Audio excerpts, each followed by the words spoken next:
विश्व कोंकणी केंद्र यूट्यूब वाहिनीचे संध्या राग कार्यक्रमाचे समस्त वीक्षकांकय मिगेले मोगाचे प्रितीचे नमस्कार.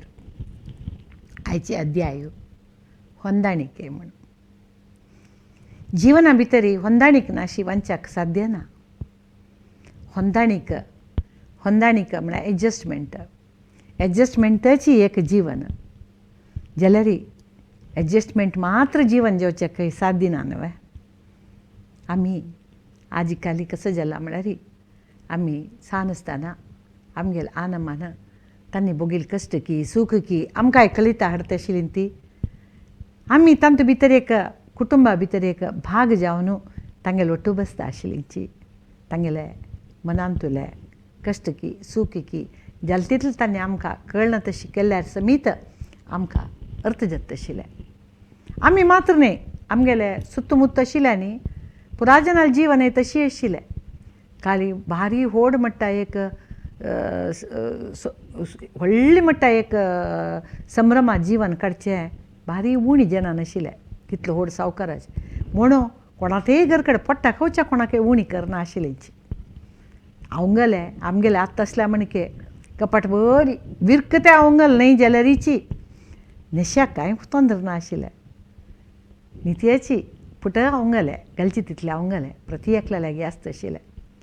एक सरळ जीवन काणू चेडवांक नम्माल कश्ट कसने म्हूण अर्थ जावची नमुन्यार जीवन आशिल्लें.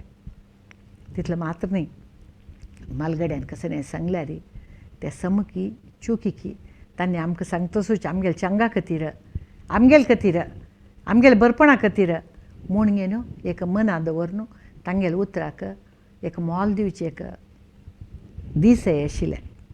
आनी मुख्य कारण कसन म्हळ्यार चड जनान व्यापार उद्योग असलपुराची घरांत तूं करची देखून मालगड्याल मार्गदर्शनारी तांणी चलून येयली आंगड की होटल की जेवळ्या अंगडी की आनी कसं की अंगडी की व्यवसाय की मालगड्याल मार्गदर्शनारी करची देखून मालगड्याल उतरांक एक मोल आशिल्लें. मागीर हगूर शिकवण येवच्या सुरू जाली. जनाक दिशा सुरू जालें. आमी हे व्यापार वहिवाटू अनेक अत्रेक म्हणून कश्ट पावन इतलो हात पांय धाडोन आमगेले संतोशाक आमी कडिवाण घालून चेडवां उन्नती खातीर आमी हात पांय धाडोवचे बदलाक चेडवां लायक करून शिकोवन तांणी लायक एक जाग्यार पावोवची. तांणी आमगेले म्हणके कश्ट पावचे नज तांणी चांग जावोवची बरें जावोवची म्हणून तांगेले हात पांय बांदून तांगेले सकट संतोश बांदून चेडवां शिकोवन तांकां स्वावलंबी करूं सुरू केलें. फुडें एक घर कडेन 6-7 चेडवां केसन आसल्यार वांटून खावका वांटून आसका मोगार आसका एकल्या प्रितीन आसका. मालगड चेडवान धाकली चेडा पळोवचें मालगड भयणीन धाकली चेडाक न्हाणोवन घेवन हाडचें. काश्या भाव आनी भयण जाल्यार एक आम्माल आनी चेडाल अनुबंध कित्याक म्हळ्यार घरभर चेडवां. तितलें मात्र न्ही कितलेंकी घर कडेन कूड कुटुंब आशिल्लें. कूड कुटुंब आसतना तांगेले बापाल चेडवां बांताल चेडवां येतल वतलीं तांगेले सोयरी म्हणून ते पुरा चेडवाल ಒಟ್ಟು एक मेळेर आसून कसं की एक ಹೊಂದಾಣಿಕೆ जीवन एक संतृप्त जीवन कष्ट अनुभवशील जीवन कष्ट नष्ट पुरा अनुभवशील जीवन चेडू काडटा आशिल्लींची. व्हड कसने आश दवरूंक येना आशिल्लीं ती तशी आसता आशिल्लीं ती. ते मिगेल घर कडेन तुगेल घर कडेन तागेल घर कडेन म्हूण न्हय प्रति एक घर कडेन तसलेच एक परिस्थिती सुत्तमुत्त आमी पळोवचें मेळटा आशिल्लें. हगूर कसं जालें म्हळ्यार आमी व्हड जेतना एक दोनी चेडवां आमकां ताका समजावन चेड जन शिकवण जावन इंजिनियर की डॉक्टर की जाल्लींची. मागीर आमी जालें मागीर आमगेले चेडवांकय शिकवण दिवका. चड जन त्या वेळार बँका कामां आसता आशिल्लीं ती आमची गेल जन चड जावन एके बँकांतू एके मास्टरू एके पोस्ट ऑफिसांतू काम करता आशिल्लीं ती. तांणी कश्ट पावन जाल्यार तांगेले चेडवांक शिकोवन आतां एक दोनी चेडवां आशिल्लीं मित लोन काणकी आनीक कणकी तांकां स्वतंत्र जावन घेवन तांणी आसूंका स्वतंत्र जावन तांणी आसूंक घेवन तांगेले जिवना भितर तांणी कसलेय कश्ट पळोवचे नज म्हणून घेवन एक लायक शिकवण चेडवां दिताची. चेडवां लायक शिकवण दिली सदन ताका ताकीत कामय मेळटा. एक बापसून रिटायर्ड जाताना कितलं दुड्ड पळयला पळय ताजी 4 वणट्यान चेडूं आज सांबळ घेताची. खर्चूय तितलो आसा जाल्यार 4 वणट्यान सांबळ घेताची. तेन्ना कसं जालें म्हळ्यार हगूर हगूर हगूर चेडवाल मनान तूं एक नमुन्याचें आमी एक वैल मट्टाचे म्हणचे एक नमुन्याचे भावनेचे सूर जाले. आनमान सांगचे उಳಿತಾಯ योजने आनी केलो सकट क्रमू आनी अशें करका तशें करका म्हणटाना मस्त दोडतले चेडवांक त्या पुरा रूच जायना. आज कसं जाय जाल्यार मोल्ला घेवची ताकत आशिल्ली चेडवान तांणी घरकडेन कश्ट पोवचे कसल्याक घरकडे रांदपिण्यान येवन रांदप करूं सूर जाल्ले. घरकडेन रांदपिण्यान येवन रांदप करूं सूर केलें. आम्माल हाता रुची विसरू सूर जाल्ले. पिझ्झा बर्गर खंय पळयल्यार खावचे सूर जाल्ले. केन्ना पळयल्यार विकेंड भायर वचून पार्टी स्टार्ट जाल्ले. अवंगल घेवच्याक लॅक मेळtina. फुडें जागृत कोरून कोरून एक टैलरा लागीं एक म्हाका केदान शिवून दिता म्हाका केदान शिवून दिता म्हूण निमगी तशिलो मनीस आज मोला वचून ब्रँडेड अवंगले कांय मुलाद नाशी. फुडें एक जरे कापड घेवचे मोल्यार एक टी शर्ट घेवन येवचे सूर जाल्ले. आर्थीक सुदृढ जाल्याची आर्थीक सुदृढ जाल्याची आनमाल कश्ट तांकां विसरून गेले. कित्याक म्हळ्यार आनमान चेडवांक कश्ट कळना तशी व्हड करून नासता ती. कित्याक म्हळ्यार आमी बोगील कश्ट आमगेले माथ्यान तूं खंय जेवका आमगेले चेडवान सुकार आसका म्हणून ते चेडवान सान दकून व्हड जेवते. तांणी बोगनातील सूख पुरो ते चेडवा दिवन तांणी निमगिलेले वस्तकी फुडें एक बुक्क न्ही पेन्न जेवका जाल्यार चेडवान अन्नाले निंबूका जाल्यार बुक्क न्ही पेन्न विंगड कसले लग्झरी आयटम नाही वैभोगा विशय कसले नाही निंबूका जाल्यार 4 दीस आलोचन करता आशिल्लीं चेडवां. कित्याक म्हळ्यार अन्नाल कश्ट चेडवांक गोत आशिल्लें. आतां एक म्हणले कडेन 4 हाडून दवरता ती. आतां एक म्हण चेडवान निमगिल्यार तसल 1000 बगयता. लागीं घरकडेन चेडाल पळोवन घेवन हाडचे हांगेले पळोवन हाडचे एज्युकेशनाक कसलें तोंदरे जावचें ना म्हूण त्या नमुने सामान हाडचे. आमगेले योग्यते मिरून ताकते मिरून जाल्यार आनमान हाडूं चेडवां कश्ट म्हळ्यार कसं म्हूण कळना अशी व्हड करचें वचून ते चेडवां कश्टाचे अंदाजो ना. ताका समजावन तांणी शिकून जालें सदां तांकां लायक सांबळाक काम मेळटा. त्या देखून हांव मिगेल इश्ट मिगेल जीवन हें एक नमुन्या परिस्थिती येवन घेवन राबली ती चेडवां. चेले चेडवां मात्र न्ही चेले चेडवांक समान शिक्षण दिवन तांणी तितलेची एक जोडी जोडता देखून आर्थीक सदृढते चेले चेडवांक आयले चेले चेडवांक आयले.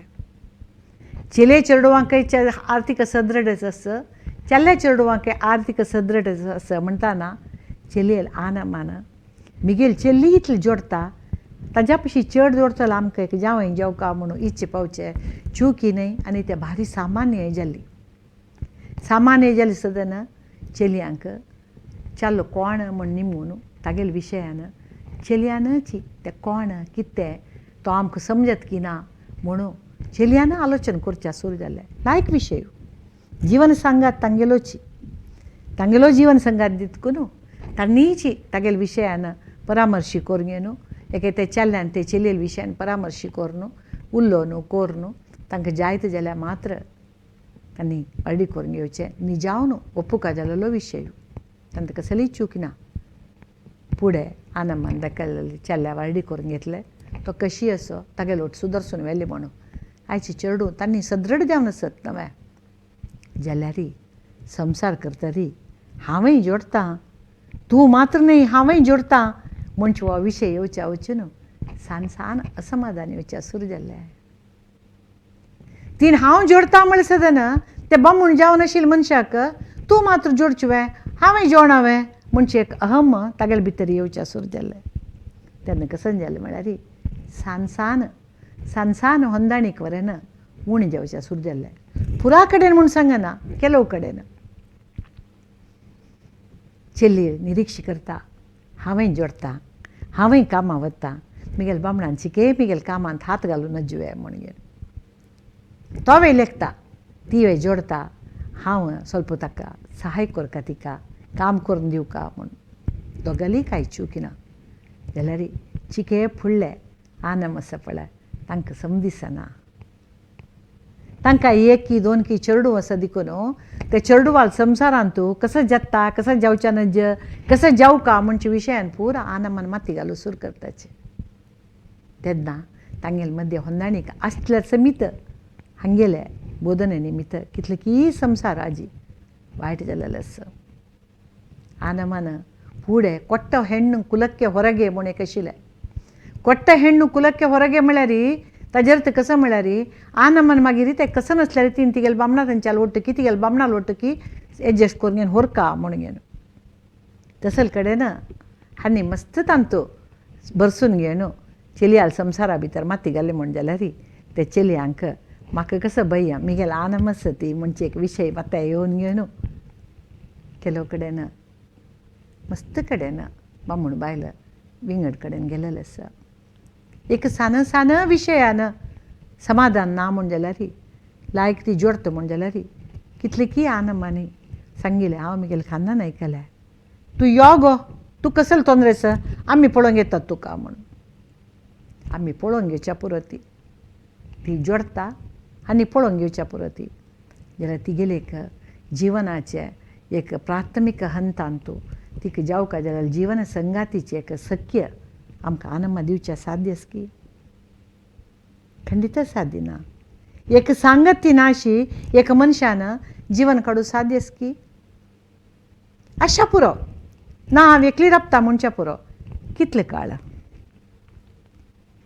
कोणेपणी एक संगाती म्हणचे आसता वय नवे तशी असल आयची दिसाक आर्थिक सदृढते स्वयं स्वावलंबन हे म्हणची शब्दची आज विषयकारी जाल्ला की म्हणचे एक नमनेचे विशय दिसता म्हणून बामणा सोण आयिले एके डायवोर्स घेतील पुरा चुकी म्हूण सांगू जायना अनेक सान उदाहरण सांगता जाल्यार स्वल्प काळा फुडली खबर ही एक थोडे वर्सां फुडें मिगेल गुर्ताची एकली बायल मनशेक सिंडिकेट बँका काम आशिल्लें तिका सोयरीक जाल्ली सोयरीक जालें तेन्ना वार्डीक तिरुपतीक म्हण जालें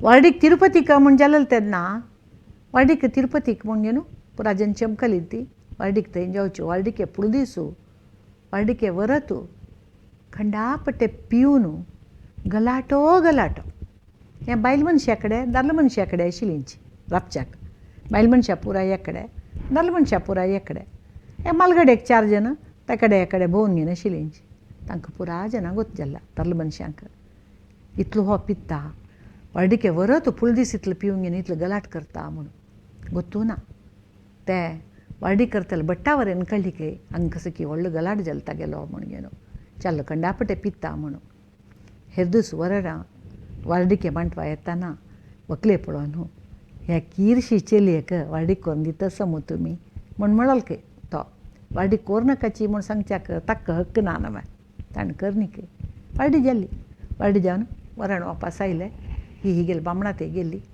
बामणा ते गेल्यार हिका सिंडिकेट बँका काम आसा तेन्ना सिंडिकेट बँका काम आसतना वार्डी जावन ते वतरी ही गेल रज एक म्हयनो म्हणटा की रज काडलेली हिणें हे 1 म्हयन्यान तूं हिका गेल बामणाले विश्वरूप हगूर हगूर कळू सुरू जालें नाई बाला डोंके न्हय 9 वर्स जाल्यार इज जालें एक कितले दीस तागेलो स्वभाव तो निप्पोन दवरूं साध्य आसा हिका बरी बेजार जालो तीन लेकील एक सोपान कसं न्हय आतां हें जातसूच कसं न्हय म्हूण घेवन तिका मस्त बेजार जालो बेजार जावन 1 म्हयने नंतर कुळार येयली तेन्ना तिणें अशी एक मालगड मनशेलें निमगील काय न्हय तुमी पुरा जनान ओट्ट करून घेवन गोत्तसून फूल दीस तागेलो अवतार कळून घेवन त्या बट्टान समीत पळोवन घेवन सांगलें आसतना तुमी म्हाका ताका वार्डी करून दिल्लो मू कसले खातीर वार्डी करून दिली म्हण निमगिता ना ती मालगड मनीस म्हणली की कसो करची गो सगळे वरण आमी 2 मॅटाडोर करून घेवन वचून जालेले नवे तिरुपतीक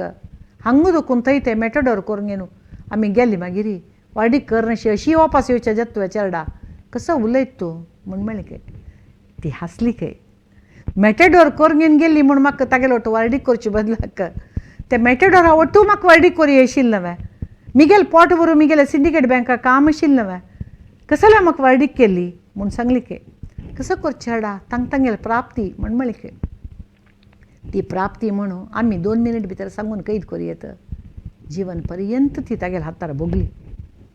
तिगेल सांबाळ खर्च करच्या पर्यंत तागेल परमिशन जावका असल परिस्थिती आशिल्ली.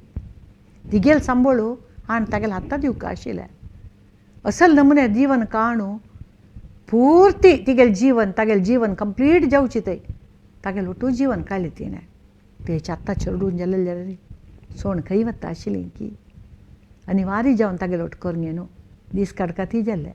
त्या दुखून आमी सुತ್ತमुत्तू आमगेले अनिवार्य कारणारी साध्य ना म्हणचे परिस्थितीर आशिल्ल्यांनी आनी कसने करूं जायना म्हणचे परिस्थितीर आसल्यार जीवन म्हणचे ते होंदाणीकेर गेल्ले म्हूण जाल्यार शांतीभंग जाता आनी साध्य ना म्हणचे एक नमुने परिस्थितीर आसूं म्हूण जाल्यार आमी तांकां केन्नाय सोण घालूनाचे. आमकां न्ही ताका कांय संबंद ना. ही जबाबदार आमकां जायवे म्हणचे नमुन्यार आमी दोळ धांपून बशी न्हय. कित्याक म्हळ्यार आमी आमगेले त्यान मागशी गेल्यार जीवन काडका जाल्यार तांणी खंयचे नमुने जीवन काडच्या पुरो ती तांगेलें जीवन हांतू खंयचे नमुने व्यर्थ जावन वचच्या पुरो सुख संतोष पुरो एक त्यागा मागची तांणी घालनाशा पुरो ती तसल होंदाणीके जीवन कोणी करका म्हणना. तांणी जावन एक कारण सकारण जावन असो म्हण जाल्यार आमी तांकां सहकार दिवया. जाल्यार विनाकारण जावन संसार छिद्र जावच्याक तेवेंय आमी सोण अशी पळोवन घेवका. मालगड जावन आमी तें कारण सकारण की ते कारण आवश्यकत जावंक न्हू तांणी सोण येवची म्हणटार आस की न्ही जावन ते होंदाणीक करूं जायनातील परिस्थिती थंय आस की ते होंदाणीक जायनातील परिस्थितीर आसूं म्हणजे मुखावेल कसने म्हूण लेखून घेवन जाल तितले सम करूं जतकी म्हूण पळोवन सम करूं साध्य ना हे आनी होंदाणीक जाल्यार दोगालय शांती वायट जाता म्हूण लेखल्यार मात्र आमी तांकां दूर वचचें सांगया. नाजाल्यार अनावश्यक जलतशील उज्जाक आमी तूप रकयता वचचें काम मालगड जावन आमी केन्नाय करूं नज. कोणीची एक जाग्यार जाल्लेली न्ही, एक जाग्यार होड जाल्लेली न्ही, एक नमुने संस्कार घेतिल्ले न्ही. तांगेले गुण स्वभाव विंगडे आसता. तेन्ना आमी तांगेले केलोपंत निरीक्षे आमगेली चडी आसता.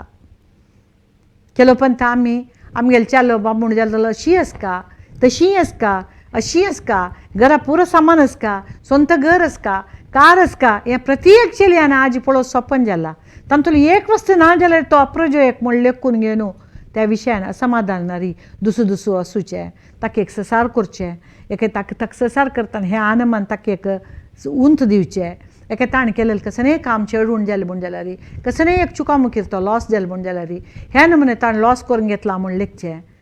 एके घरान तूं दुवेन जोडतना तिगेल जोडीचें हेंच मिगेलें हें घर म्हूण सांगून अहंकार पावचो.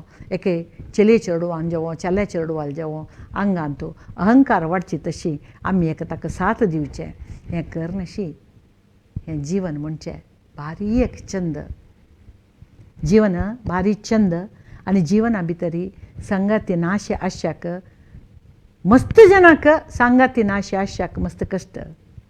केलो जना जावच्या पुरो आमी एकली आसल्यार आमकां कांय प्रॉब्लम ना आमी सुखार आसा ती म्हूण सांगच्याक जाल्यार शेकडावार पळयतना 500 जनाक सांगती नाशे आसूच कश्ट. त्या देखून कितलो दुड्ड आसो कसनय आसो कितलेय जनाले आमकां दोस्त आसो कितलेय प्रीती आसो जाल्यार आमगेले म्हणले एक मनीस आमगेले जिवनांत बायल मनशांक दादले मनशा बायल मनीस आसूं म्हूण जाल्यार ताज्या पशी व्हड सांगती खंयचेय ना. त्या देखून अनिवार्य संदर्भ सोण बाकी वेळाक जाल्यार तितले होंदाणीकेर वची तसले दीस आमी काडूं प्रयत्न करुया. आमगेलें शिक्षण असो आमगेलें काम असो आमगेलें संपादन असो आमगेलें छंदाय असो आमगेली एक कसं म्हणटात ताका ताकत असो एक आमगेलें एक पोजिशन आमगेलें एक खंयचे वृत्तींत आमी आसूच्यान एक आमगेलें स्थानमान असो ते खंयचेयची एक संवसारा सुखाचे संवसारा शांतीचे संवसारा आनंदाचे ताजे पशी व्हड न्ही. आमी दुडवान वस्त घेवचे जावच्या पुरो जाल्यार आमकां नेम्मदी घेवचें जायना. आमी दुडवान हांतूळ घेवचे जावच्या पुरो आमकां न्हीद घेवचें जायना. आमी दुडवान रुची खाण खावच्या पुरो जाल्यार मोगारी खा पी म्हूण सांगतले एक संगाती मेळचें साध्य ना. ह्या जाल्यार बामणान काम करून येताना बायलेन दिव काम करचेंच घर कडेन एका बायलेन काम करून येताना बामणान करून वचचें असो तांतूं कांय चुकी ना. दोगांय केन्ना जोडता की दोगांनीय घरा जबाबदार घेवची ते सर्वत सम्मत तांतू आमी त्या पळयनातील विशय देखून आमी तांचो आडपाय घालचे विशयूय ना, आमी तांचो अभ्यंतर काडच्याक ना. कित्याक म्हळ्यार ती चेल्ली तिगेल घर सोडून आमगेल पुताल संवसारा भितर आयल्या. तशी आमगेल चेल्ली आमगेल संवसार सोडून त्या एक चल्ल्याले संवसारा भितरी लक्ष्मी जावन चमकल्या. कशी तिगेल घरकडे तिका सकल आनंद जावका म्हण आमी लेखता की तशी आमगेल सून कोणीय आसा ती आईल आशिल्ली चंदुकोरगेन राबका म्हणून आमी आशपावया. आमगेल पुताल बायल ती आमी कशी एक मनशाल बायल जावन सकल निरीक्षी घेवन घेवन आमगेले आशे पुराय परिपूर्ण करका म्हण घेवन आमी हातपाय धाडोवन घेवन आमगेल कश्ट की सूख की भोगलीं की तशींच आमगेल सून की आमगेल चेडूं की एक आशे दवरून तांगेलें म्हणचे जीवन बांदून घेवन आसा ती. आमी तांगेले जिवना भितरी तांणी सफल जावच्याक आमगेल साथ दिवया. तशी अनिवार्य जावन विफल जालेल कडेन तांकांय जिवनांतू शांतीरी संतोषारी तांगेल जीवन तांणी तांगेल पांयार राबून काडचे तसले सहकार दिवया. आमगेले जिवना भितरी शांती संतोष सहकार हाज्या पशी होड खंयचेंय ना. प्रीती म्हळ्यार व्हडले आस्ती. तशें देखून होंदाणिके निमित्त प्रीती वाडटा म्हण जाल्यार खंडीत जावन होंदाणिकेक आमी वचच्या. कितलेय होंदाणीक केल्यारीची शांती वरना म्हण जाल्यार त्या होंदाणीक नाका सोण येवया म्हणून म्हगेलो अभिप्राय. आयच्या समाजांत तूं सुत्तमुत्त पळयतना म्हाका दोन उत्तर ह्या विशयान उलया म्हण दिसलें. त्या देखून विद्या आसो बुद्धी आसो काम आसो दुड्ड आसो कसनय आसो जाल्यार जिवनांत तूं शांती आनी संतोश व्हडली आस्ती म्हूण सांगून आयचे म्हगेले अध्याय हांगा राबोवच्या इश्ट पावता. तुमगेलो अभिप्राय हाका सहमत आसच्या पुरो म्हूण लेखून तुमगेलो अभिप्राय तुमी कमेंटांत घाल्यार म्हाकाय म्हगेले अभिप्रायाक तुमगेलो अभिप्राय कळटा म्हूण सांगून सांगताची हे म्हगेले दोन उत्तर हांगा राबयता. सकळांकय नमस्कार.